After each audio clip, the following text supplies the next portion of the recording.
was Nirvana ripping into their first song, School, at the 1991 Reading Festival.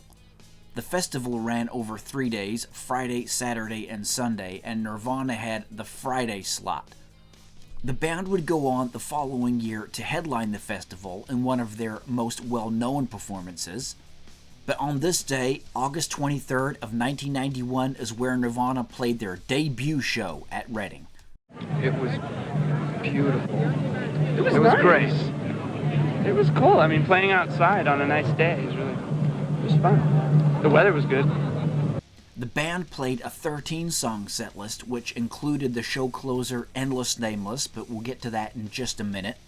For the other 12 songs on the set, 5 were from Bleach, 2 from their future release, Incesticide, a short version of the song The End by The Doors, which in all honesty was more of a time filler to give Chris time to tune his bass.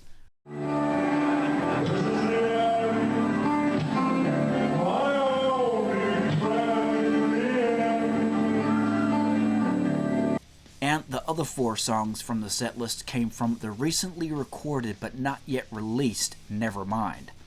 The album was only around 4 weeks away from release at the time Nirvana played Reading, so the band wasn't huge yet, but they were about to be. In fact, this show was one of the largest audiences that the band had played to up to this point. It is also worth noting that Eugene Kelly from the Vaselines joined the band on stage for Molly's Lips. That was a song that Nirvana included on their 1992 compilation album Incesticide, and the track was originally written by the Vaselines.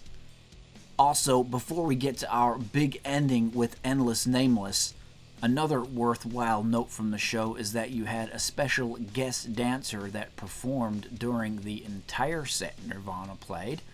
We have a special guest. Our special guest's name is Tony. He's an interpretive dancer. Yeah, that's Tony. He's the same guy that danced at a ton of Nirvana concerts that you've probably seen footage of him over the years. And so I said before we were going to get to the final song of the show, Endless Nameless. Now, some of you may have seen footage from this show and seen Kurt's arm in a sling and wondering, why is that? Well, the reason for Kurt wearing that sling is the final song that Nirvana did that day, and that was Endless Nameless. Because at the end of the song, Kurt did this.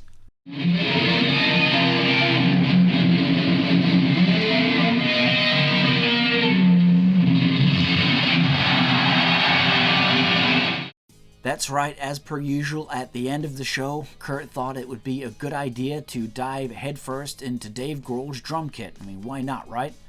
But what actually ended up happening is Kurt dislocated his shoulder doing that, hence the sling. Grohl revealed he had some kind of incredibly potent cough syrup, and he was carrying that thing around like a flask.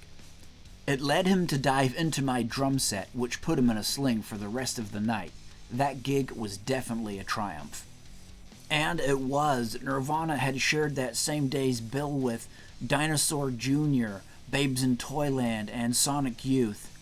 And sometimes this show can be overshadowed by their hugely successful '92 performance at Reading, but it shouldn't be because it was an awesome gig.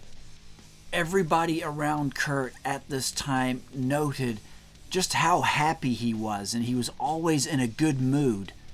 It was a very good time for the band. As I say, Nevermind, right on the cusp of being released, so they weren't big, huge megastars yet, but they were about to be. So this show, very eventful to say the least, and an awesome debut for Nirvana at Reading. And it's pretty much exactly what we expected. Yeah. You know, a sea of people, everyone drunk, having a great time, and playing with bands that we'd played with before, so it wasn't really that surprising, you know. But it was fun. Can't deny that.